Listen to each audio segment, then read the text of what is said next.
তুমি তো মানলা না কেন? খালি তো করে শুধু আমারই মার। অনেকক্ষণ সহ্য করছি, বাবা তো পারবি না। এই তোরা কই গেছিলি? কখন থেকে খুঁজতাছি আর তোর বাপের রাগারাগি করতেছে, চিল্লাচিল্লি করতেছে। আরে হুদাই রাগারাগি চিল্লাচিল্লি করার কি আছে? আরে বাবা হুদায় রাগারাগি চিল্লাচিল্লি করবো কেন? যারে দেখতে আইবো সে যদি বাড়িতে না থাকে তা রাগারাগি চিল্লাচিল্লি করবে না?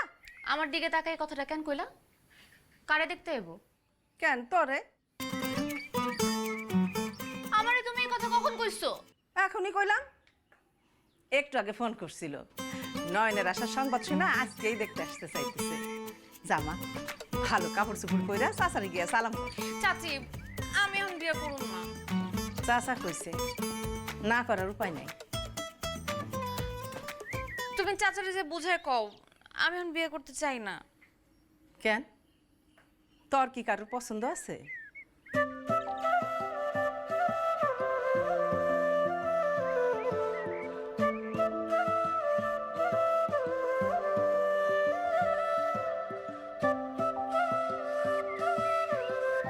তাইলে আর কি, যা গিয়া রেডি হ।